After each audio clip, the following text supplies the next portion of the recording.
Ah, le nom, oui, je sais. Tu veux savoir le nom? Je vais te le donner, mais en fin de vidéo.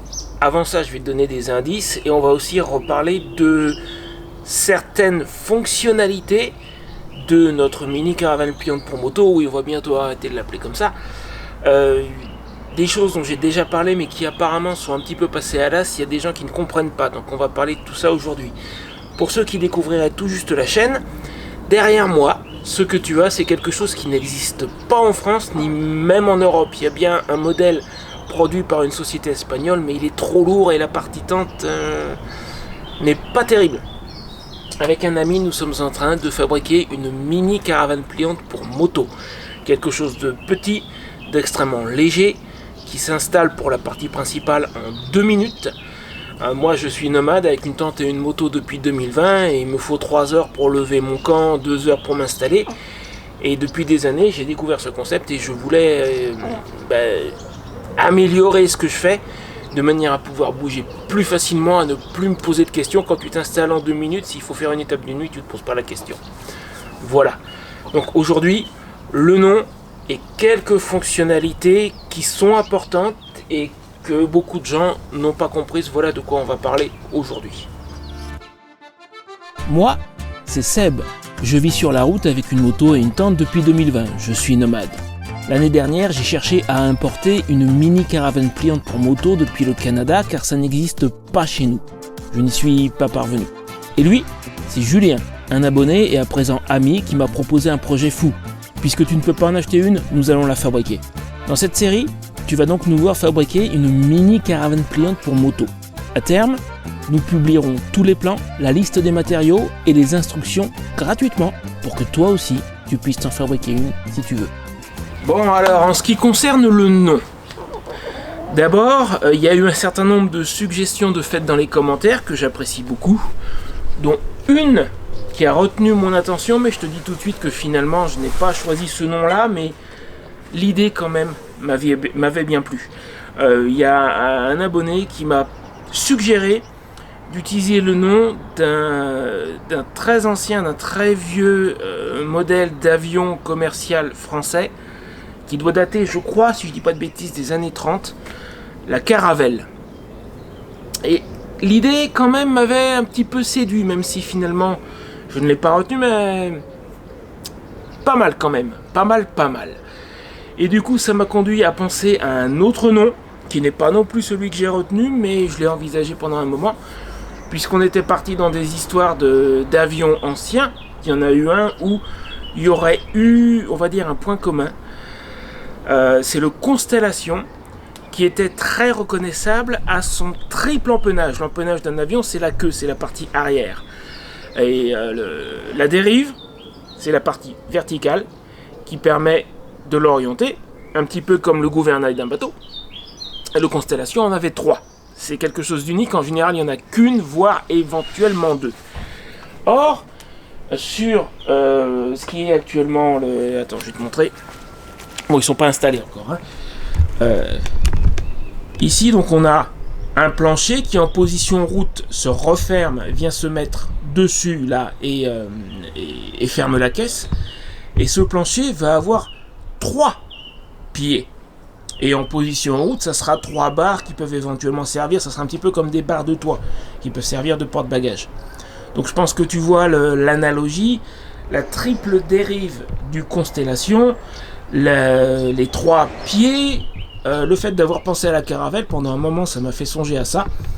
Puis finalement, je me suis dit, dans un cas comme dans l'autre, un nom d'avion c'est peut-être un peu impersonnel quand même. Et puis j'ai eu une autre idée. Mais là, il faudrait que moi je joue, c'est une idée qui est tirée d'un film. À la limite, il faudrait que je joue l'un des personnages, mais lequel? Bon, réfléchissons 2 minutes.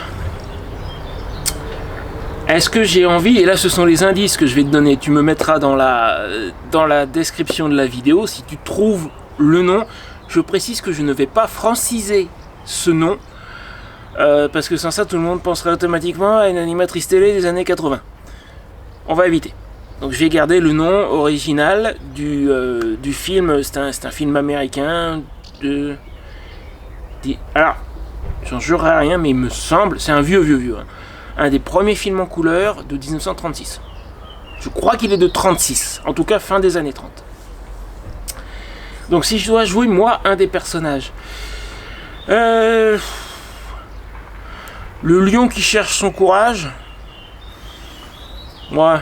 moyen en ce qui me concerne. Est-ce que je vais vouloir faire l'épouvantail qui a besoin d'un cerveau? Est-ce que je peux commander un cerveau sur les sites chinois? Ils en ont ou pas? C'est pas impossible. Ou alors l'homme de fer qui cherche un cœur. Bon, ce qui est sûr, c'est que je vais pas jouer la méchante sorcière de l'Est, ni la gentille fée de l'Ouest. Entre parenthèses, le cliché, alors il est d'époque, hein, mais la méchante sorcière de l'Est, la gentille fée de l'Ouest, c'est un cliché, mais alors qui se pose là, qu'on pourrait presque transposer aujourd'hui, encore que à peine, parce que la méchante sorcière de l'Est aujourd'hui, ça marcherait encore. La gentille fée de l'Ouest, peut-être moins. Non, mais ça, non, c'est pas pour moi non plus. Ah, mais peut-être que je pourrais jouer le magicien avec son ballon, sa montgolfière. Ça, alors là, je viens de te donner un sacré indice, là. Peut-être que je pourrais jouer le magicien. Ça, peut-être. Je te laisse cogiter et me mettre dans les commentaires ce que peut être ce nom, je te le révélerai tout à l'heure. Avant, il faut qu'on parle de certains détails qui ont été mal compris. Alors déjà, j'ai régulièrement des gens qui me disent « Mais comment tu vas faire pour vivre là-dedans? C'est un espace beaucoup plus petit que ta tente actuelle. » J'ai une tente gonflable qui fait environ 6 mètres carrés au sol, 6,3 mètres carrés exactement, et 2,10 mètres de haut. Donc effectivement, dans cette tente gonflable, j'ai de la place, je peux bouger, etc. À première vue, c'est vrai que j'aurais beaucoup moins de place. Sauf que c'est seulement à première vue. Et je me retrouve régulièrement à répéter la même chose dans les commentaires, d'où le fait d'en parler dans cette vidéo. Je voulais réévoquer la chose.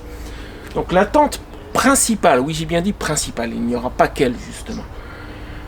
C'est l'espace d'un lit, qui en gros c'est la partie qui est sur les roues, plus une partie amovible ou sur charnière, on ne sait pas trop, ça on verra encore, qui fera le bout du lit.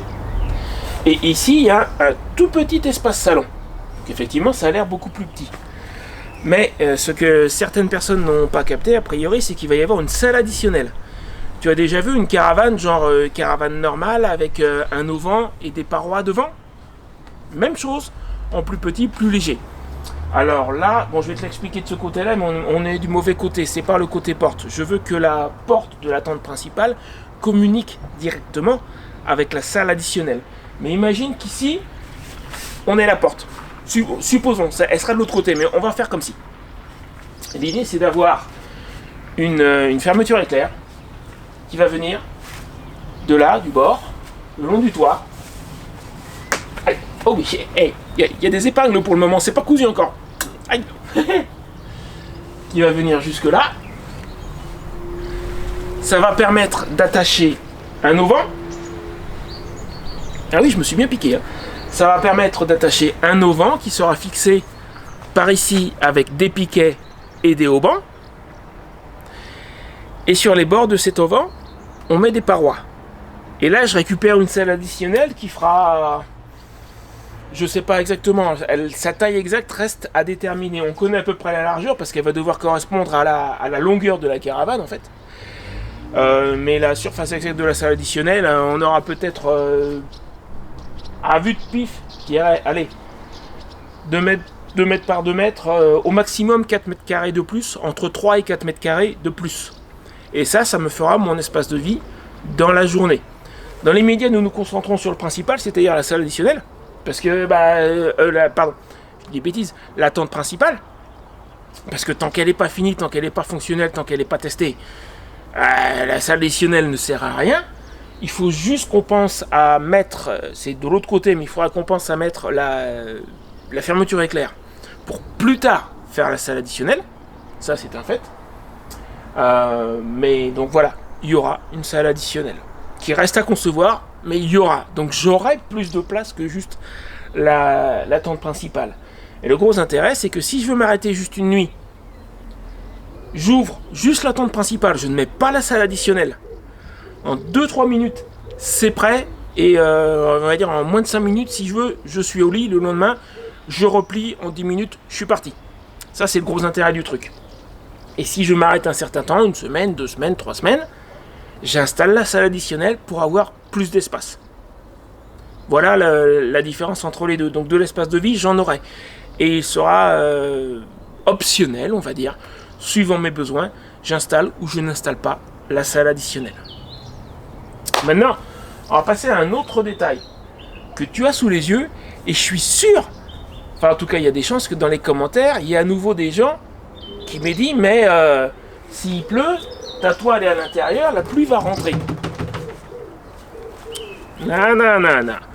La pluie ne rentrera pas. Pour le moment, elle n'y est pas encore, mais il va y avoir une jupe. Il va venir tout le long. À l'installation, il suffira de la prendre, de la sortir, et elle va dépasser sur l'extérieur.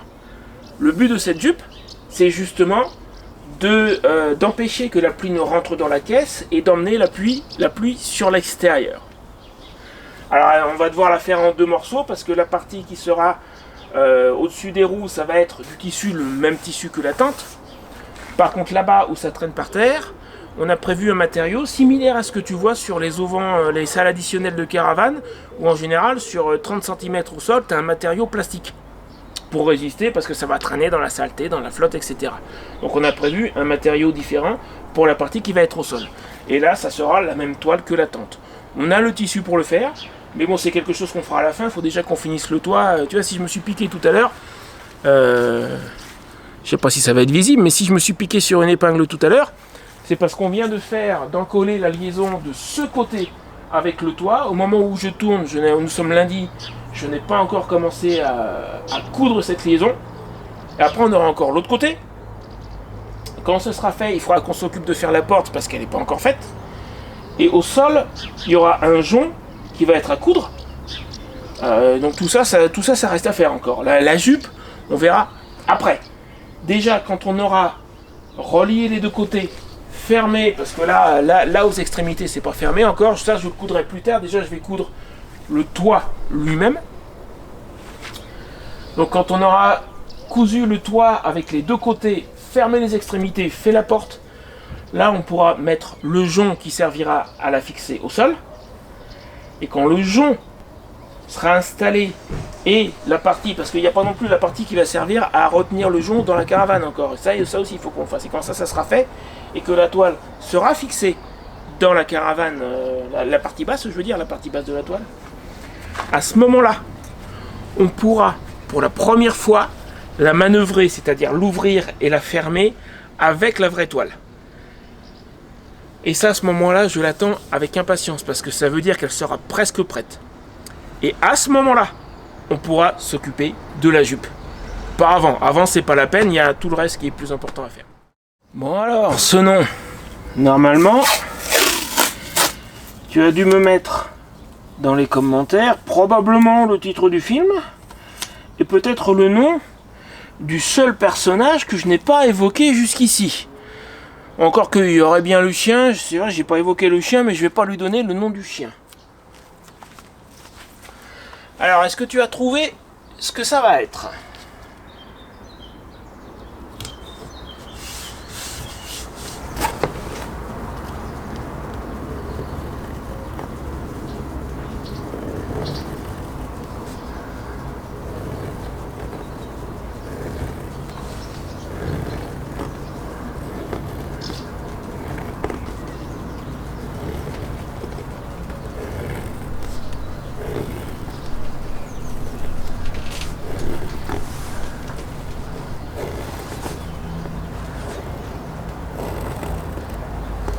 Voilà. Quant au film, si t'as pas trouvé, franchement, je te laisse chercher. Bon, et ben voilà. Comme tu peux voir, j'ai descendu la toile, y compris le côté opposé. La couture de la liaison avec le toit depuis la dernière séquence que tu as vue, c'est fait. Ça a été plus vite que ce que je pensais d'ailleurs. J'ai mis, même en comptant le fait qu'il fallait que je finisse de monter la vidéo de mardi, J'ai mis 1 jour et demi. C'est allé assez rapidement. Donc ça, la liaison de ce côté-là avec le toit, c'est fait. J'attends que Julien ait un petit peu de temps, en ce moment pas trop, mais j'aimerais bien qu'on le fasse à deux pour la présenter à nouveau et voir. Normalement, ça doit aller. En attendant, si j'ai aussi descendu de l'autre côté, c'est parce que je suis en train de le préparer, sa moustiquaire, ses rabats, son volet et tout, de manière à ce que dans les jours qui viennent, on puisse lui aussi l'encoller, que je fasse la couture, et on aura les deux côtés liés avec le toit, et on pourra reposer et aviser. En attendant, petite anecdote que je voulais te raconter pour finir, concernant Dorothy. Alors non pas Dorothy la remorque, mais Dorothy, le personnage du film dont tu as dû trouver le titre, donc joué par Judy Garland. Et Judy Garland, quand elle a obtenu le rôle, elle avait un problème. Un problème de taille, si j'ose m'exprimer ainsi. Le personnage de Dorothy, c'est une jeune fille, une jeune adolescente. Pas entièrement développée, si tu vois ce que je veux dire, ça n'est pas une jeune femme. Et Judy Garland, lorsqu'elle a obtenu le rôle, c'était déjà une jeune femme.